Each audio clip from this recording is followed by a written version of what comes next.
Hello friends, आपका मेरे को और वीडियो में स्वागत है। आज हम वॉइड रेशियो और पोरोसिटी को पढ़ने वाले हैं।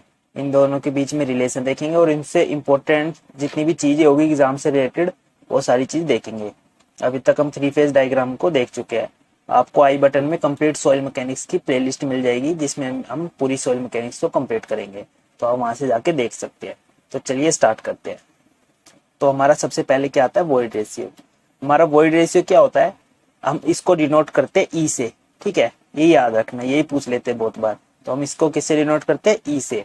और इसका जो फॉर्मूला होता है वो क्या होता है, इसका फॉर्मूला होता है volume of void to the volume of solid. ठीक है, वॉल्यूम ऑफ सॉलिड, ये इसका फॉर्मूला होता है। तो वॉल्यूम ऑफ वॉइड हम पढ़ी चुके, क्या होता है वॉल्यूम ऑफ वॉइड, क्या होता है volume of air plus volume of water. ये हम अच्छे से देख चुके हैं फेस डायग्राम में।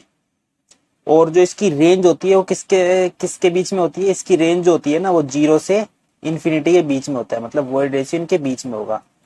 ये भी हमारा पूछा जाता है, बहुत रिपीटेड क्वेश्चन है, यहाँ से भी क्वेश्चन बन जाते हैं। तो इसकी वैल्यू 0 क्यों नहीं हो सकती, उसका रीजन है क्योंकि वॉल्यूम ऑफ जो वॉइड है ना वो कभी 0 नहीं हो सकती। ठीक है, वॉइड्स कभी हमारे 0 नहीं हो सकते, कुछ ना कुछ वॉइड्स रहते हैं, या तो वाटर के होंगे या एयर के। तो इसी वजह से हमारी जो वॉइड रेशियो है ये अगर 0 नहीं होगा तो हमारी इसकी वैल्यू कभी 0 नहीं हो सकती वॉइड रेशियो की। ठीक है, इस वजह से हमारी जो है वॉइड रेशियो की वैल्यू 0 नहीं हो सकती। और जो वॉइड रेशियो है वो 0 से ज्यादा क्यों होता है, क्योंकि वॉल्यूम ऑफ जो है ना हमारा वॉल्यूम ऑफ वॉइड हमारा वॉल्यूम ऑफ सॉलिड से ज्यादा हो सकता है। ठीक है, ऐसा हो सकता है कि पानी ज्यादा हो सॉइल में, सॉलिड पोर्शन कम हो, या एयर वॉइड्स ज्यादा हो और वाटर की वजह से, तो हमारा वॉल्यूम ऑफ वॉइड्स हमारे वॉल्यूम ऑफ सॉलिड्स से ज्यादा हो सकते हैं सॉइल सैंपल में। ठीक है, तो इस वजह से हमारा ई की वैल्यू 0 से बड़ी हो सकती है, पर ये हमें नहीं पता कि कितनी हो सकती है, इसलिए हम इन्फिनिटी लिखते हैं। ठीक है, इन्फिनिटी वहां यूज होता है जो वैल्यू हम पता नहीं कर सकते। ठीक है, तो और क्या इंपॉर्टेंट पॉइंट है वॉइड रेशियो से रिलेटेड जो एग्जाम में डायरेक्ट क्वेश्चन पूछ लेते हैं। तो अगला पॉइंट हमारा फाइन ग्रेन सॉइल है more voids than the coarse grain soil. मतलब जितनी फाइन सॉइल होगी, जितने फाइन पार्टिकल होंगे उसमें क्या होगा, वॉइड रेशियो उतना ही ज्यादा होगा, उनके अंदर गैप उतना ज्यादा होगा, उनका वॉइड्स उतने ज्यादा होंगे। फाइनर द अगर फाइननेस बढ़ेगी तो वॉइड्स बढ़ेंगे। ठीक है, उतने ही ज्यादा वॉइड्स होंगे, इनका स्पेसिफिक सरफेस एरिया बढ़ता है। ठीक है, उससे वॉइड्स ज्यादा होते हैं। अब कोर्स है, ठीक है, उनमें क्या होता है कोर्सनेस बढ़ेगी तो हमारे क्या होंगे वॉइड्स जो होंगे ना वो कम होंगे। वॉइड्स की जो वॉल्यूम है वो एक टाइप से कम होती चली जाएगी, हमारे जो इनके बीच में वॉइड्स है ना वो कम होते चले जाएंगे। ठीक है, तो यही है हमारा fine grain soil have more voids than the coarse grain soil. तो इस वजह से क्या होगा, हमारा वॉइड रेशियो जो फाइन सॉइल का होगा ना वो ग्रेटर होगा किससे, कोर्स ग्रेन सॉइल से। ठीक है, फाइन ग्रेन सॉइल का जो वॉइड रेशियो होगा वो कोर्स ग्रेन सॉइल से ज्यादा होगा। सिंपल था। अब हम देखते हैं पोरोसिटी को। पोरोसिटी को हम एक और नाम से बोल सकते हैं, इसको हम बोल सकते हैं परसेंटेज वॉइड्स। तो ये नाम भी हमें याद रखना है। ठीक है, इसको हम डिनोट किससे करते हैं, एन से। ठीक है, इसका जो फॉर्मूला होता है वो होता है वॉल्यूम ऑफ वॉइड।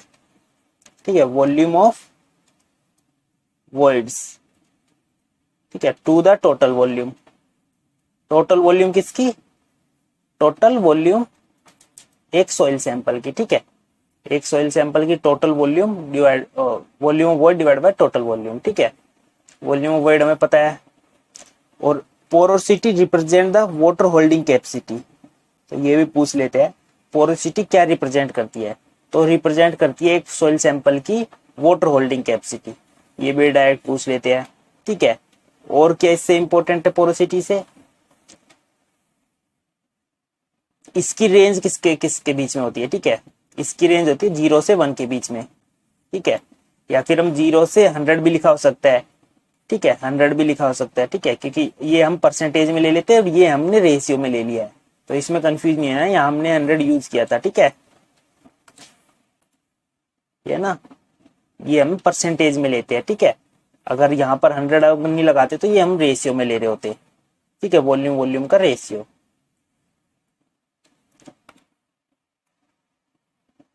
तो पोरोसिटी जो है वो जीरो के इक्वल नहीं हो सकती, वही सिंपल है, वॉल्यूम ऑफ वॉइड कभी जीरो के इक्वल हो नहीं सकता। और पोरोसिटी है जो 1 से स्मॉलर देन होगी हमेशा, क्यों? क्योंकि जो हमारी टोटल वॉल्यूम है ना वो हमेशा ग्रेटर होगी वॉल्यूम ऑफ वॉइड से।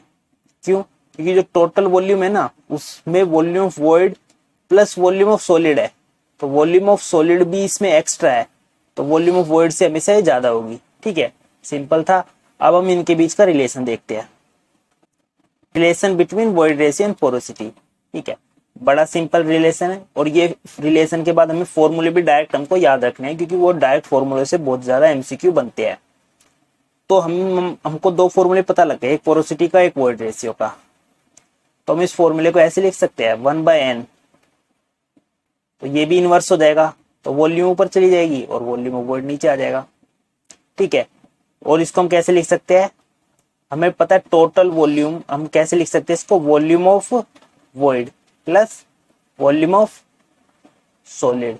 ठीक है, अब नीचे वॉल्यूम ऑफ वॉइड है, इसको हम तोड़ के लिख सकते हैं ऐसे, वॉल्यूम ऑफ वॉइड इसके नीचे भी, वॉल्यूम ऑफ वॉइड इसके नीचे भी, तो ये कितना हो जाएगा हमारा 1। और ये हमें फॉर्मूला पता है, volume of void divide volume of solid, और ये बस इनवर्स है, अगर इसको हम पलट देंगे तो ये क्या हो जाएगा हमारा 1 + 1/e। इतना समझ आया? अब बस हम यहीं से हम दोनों फॉर्मूले ड्राइव कर सकते हैं आराम से। एक बार पोरोसिटी को लेके हमारा क्या बन चुका है, ये बन चुका है हमारा। ठीक है, एक बार हम e की वैल्यू निकाल देंगे, एक बार हम n की वैल्यू निकाल देंगे, हमारे दोनों रिलेशन बन जाएंगे।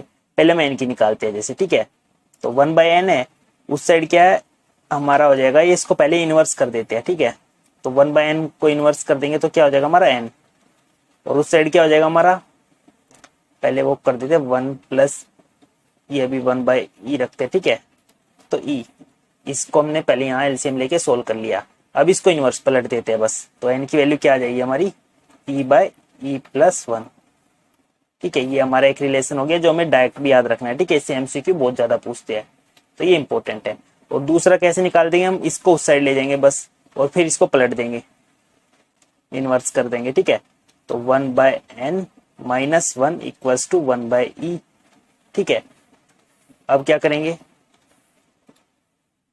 अब बस इसको सोल्व कर देंगे, एक बार एलसीएम लेके 1 - n/n = 1/e, इसको पलट देंगे तो e की वैल्यू निकल आएगी, क्या निकल के आएगी, n/1 - n। तो ये दोनों रिलेशन भी हमको याद रखने हैं। ठीक है, तो thank you for watching, please like share and subscribe. अब हम आगे अगले लेक्चर में हम आगे देखेंगे।